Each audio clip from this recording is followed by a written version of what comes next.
samwe bathenga inika ngiyathi beyithanda lokho wayithatha wayimekisa kudokotela wetilwane nafele kudokotela wetilwane hey la inhlathu yamana isahle angathi kwente njani kulamalanga nje vele wathi dokotela yewe lesilwane lesi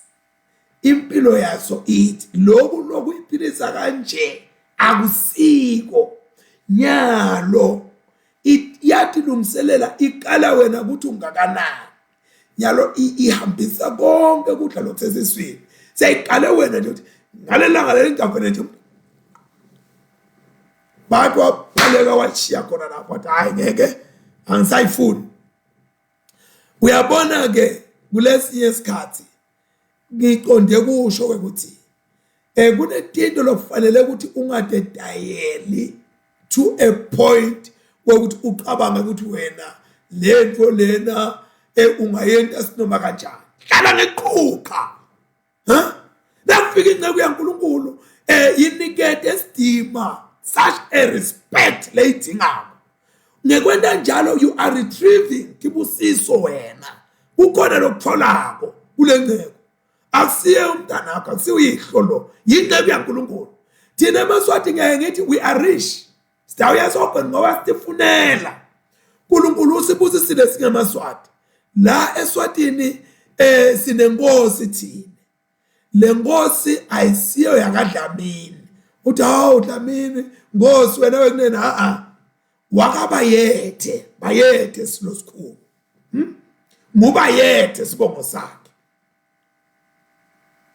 so kufanele sibe extra careful uNkulunkulu sinikile lo uthi hawu baba wami lo hey ngibani bani mubayethe lo ngisho nabantu bakho uyababona nabasondela kuye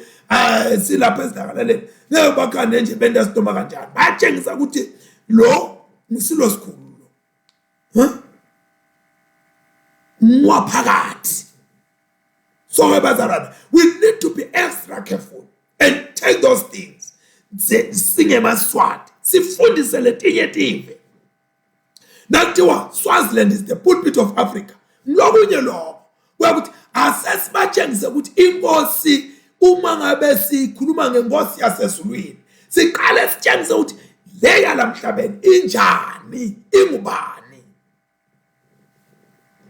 lapha ke sesibona lokusekhathi kuleli bhokisi lesivumelwano uthi uNkulunkulu ubofaka lokufakaza I love that in English says you shall put into the ark of the testimony is the ark of the testimony kunema testimony kunebufakazi la kule ark uNkulunkulu ke wameluleka Moses ukuthi akafaka